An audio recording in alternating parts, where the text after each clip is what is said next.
Bonjour Brut, je suis Ndakbia Mobutu. On a une photo de vous qui est très connue, de vous sur le perron de l'Élysée avec le président Mitterrand. Alors, je me rappelle de ce moment, mais pas dans les détails. Je me rappelle également que le président Mitterrand s'est montré très doux et très gentil avec moi. Mais je me demandais un peu ce que je faisais là quand même. Une enfance pas banale du tout.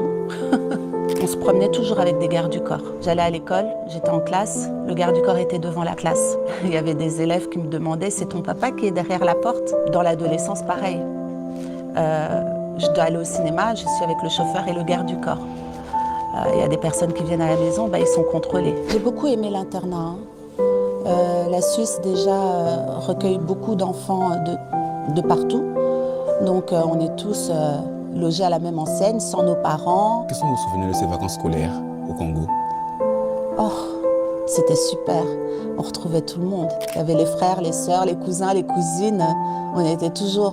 C'était une colonie de vacances, au fait. Et la plupart du temps, c'était pas à Kinshasa qu'on allait. C'était à Gbadolité, au village. Papa aimait beaucoup être au village. Et nous, ça nous embêtait. Mais aujourd'hui, je me dis que c'était les meilleurs moments, en fait. Pourquoi est-ce qu'il aimait autant cet endroit, Gbadolité, qui est devenu très connu dans le monde aujourd'hui? Mais c'est son village, c'est son fief. Il se ressourçait là-bas, il se sentait vraiment bien chez lui. Il conduisait seul. C'était vraiment un moment, un endroit pour lui de paix. Vraiment un endroit de paix. Je me suis sentie très spéciale aux yeux de papa parce qu'il m'a donné une affection particulière. Du fait que j'ai perdu ma mère très jeune, il m'emmenait partout avec lui. Je me rappelle même lorsque nous allions en voyage officiel, il faisait toujours en sorte que nous soyons dans les chambres communicantes à la sienne, moi et ma sœur, qui a 3 ans de plus que moi. Il voulait toujours nous avoir à côté. Vous êtes né du premier mariage du président Mobutu, oui, avec Mama Mobutu. À quel âge elle est partie? Vous aviez quel âge? J'avais 2 ans quand maman est partie. Donc, très peu de souvenirs, à vrai dire. Je ne connais même pas le son de sa voix. Le souvenir de maman, jusqu'à aujourd'hui, il reste bien présent. Pas seulement les personnes de la famille qui l'ont connue intimement, même, je pense, le peuple connaît Maman Cécé et ses actions. Elle aidait beaucoup les plus démunis. Et ça a été une première dame qui a marqué le Zaïre, oui. Tout comme elle, j'aimerais m'engager dans le social. Au début, je pensais que ce n'était pas encore le moment. Il fallait une prise de conscience exactement de ce que c'est. Et lorsque je suis retournée à Gbadolité, donc au village de mes parents, il y a quelques mois, le déclic il s'est fait. L'enfance ensuite, l'adolescence, vous qualifiez ces années de quoi? Années d'insouciance, un peu? Ah oui, années d'insouciance, parce qu'on vivait dans une époque où justement on avait peur de rien. En tout cas, il se passait des choses bien sûr dans le monde, mais on ne les voyait pas forcément en fait. On était beaucoup en famille. Papa n'était pas très friand de nous laisser partir avec des amis à gauche et à droite. Nous, on a encore été élevés à l'ancienne. Militaire? Militaire. Donc la discipline, le respect, les valeurs de la famille, ça c'est le mot d'ordre. Tout ceci se déroule de toute façon insouciante, comme vous le dites, jusqu'à 1997. Qu'est-ce qui se passe en cette année-là? La chute du pouvoir, on se retrouve en exil au Maroc. Papa décède. Et là, la vie, elle change complètement, complètement. Vous étiez très entouré, j'imagine, lorsqu'on est une famille présidentielle. Est-ce que le monde part à ce moment-là? Ah oui. Oui, il y en a qui restent encore pour voir qu'est-ce qui va se passer après. Mais il y en a beaucoup qui partent, qui quittent le bateau. Les gens avaient peur de dire qu'ils nous fréquentaient ou qu'ils nous fréquentaient toujours. Et bon, je ne peux pas leur en vouloir non plus, hein. Mais c'est vrai que ça fait mal. Donc, votre père décède, qu'est-ce qui se passe pour vous après?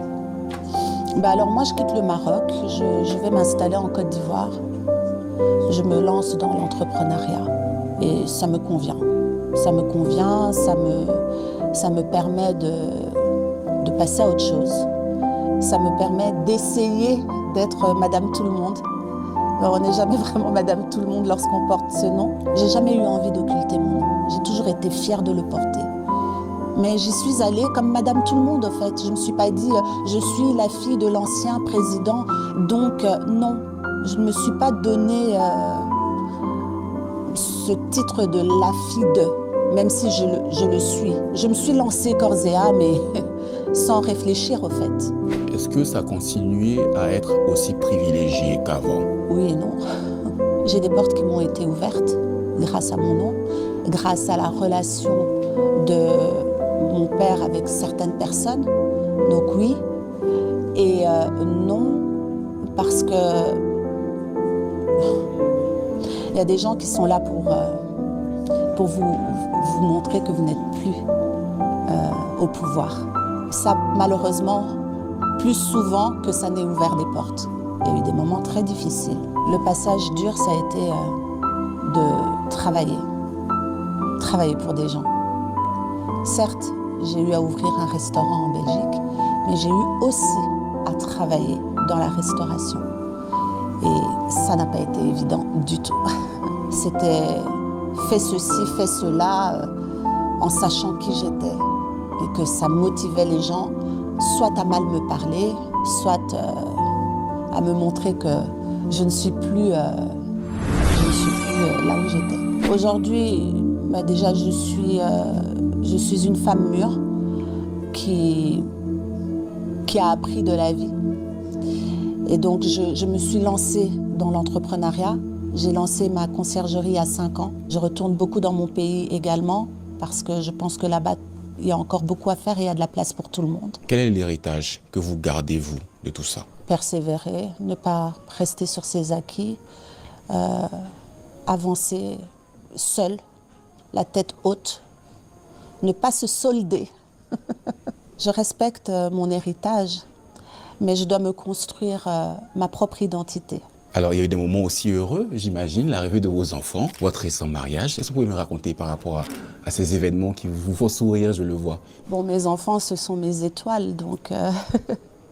Et puis, j'ai la chance d'avoir une belle fille aussi, donc ça me fait quand même 3 enfants, c'est chouette.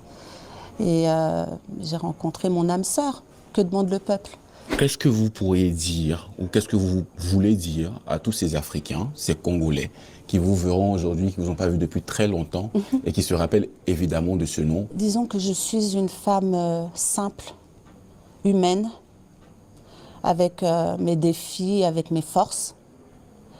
Et j'apprends de mon expérience. Il faut me laisser me créer ma propre identité, même si je suis toujours fière du nom que je porte. Mais mon identité, je la construis. Et ce qui est important pour moi, c'est la femme que je suis chaque jour et que je suis en train de devenir chaque jour.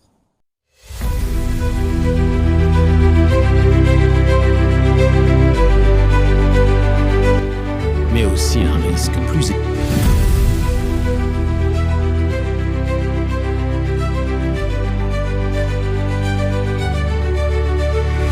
Posez des questions, commentez, likez et surtout abonnez-vous pour nous donner la force de défendre la République démocratique.